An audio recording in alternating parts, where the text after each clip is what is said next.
Hi, everyone. We're going to learn today a little bit about city-states in ancient Greece.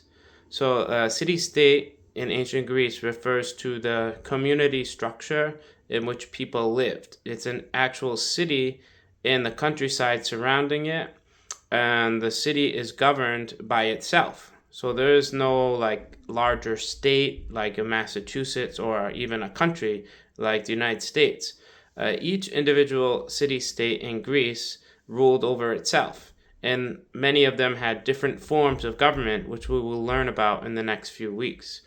The city structure in ancient Greece uh, was based on having outer walls for protection.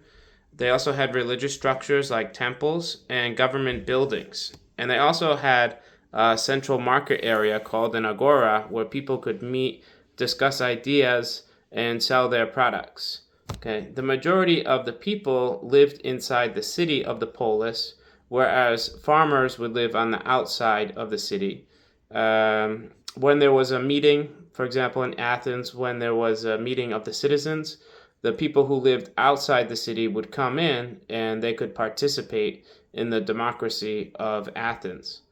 There grew to be over 1,000 different city states in Greece, what we consider today to be Greece. Some of them were much more important than others, some of them were bigger than others. So, some of the most important are Athens, Sparta, and Corinth. We'll be learning about those in the next few weeks as well. Each city state had different characteristics.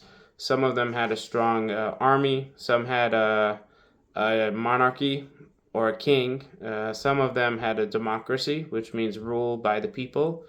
And some city states valued education highly, whereas others did not.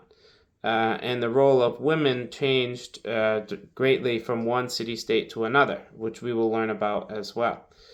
For example, in Athens, every male citizen had the right to vote. This was considered a democracy. So people had a direct democracy, which means they voted on the actual laws that were created. Okay.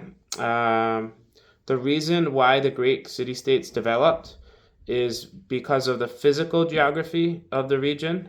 So, if you remember, Greece is in the Mediterranean Sea area, and the peninsula of Greece is actually part of a larger peninsula, which is called the Balkan Peninsula, which is very mountainous. So, over around 80% of Greece is actually made of mountains.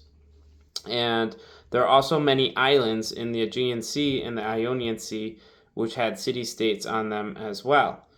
So city states were founded because it would be very difficult to control the whole area of Greece because the mountains separated each city from each other. Each city state was really dependent on itself. We would say self-sufficient today, which means they had to take care of all aspects of civil life, such as government, defense, justice, the economy, and the military. So the Greek city-states were fiercely independent. If you lived in a city-state, you would identify yourself as a member of that city-state. So if you were from Athens, you would say you were an Athenian. If you were from Sparta, you would be a Spartan. Okay? Each city-state was very decided in keeping its own independence, and they've often fought wars against each other. Occasionally, they would reunite when there was a larger threat coming from outside, but for the most part, they did not like each other. They would fight often and compete against each other.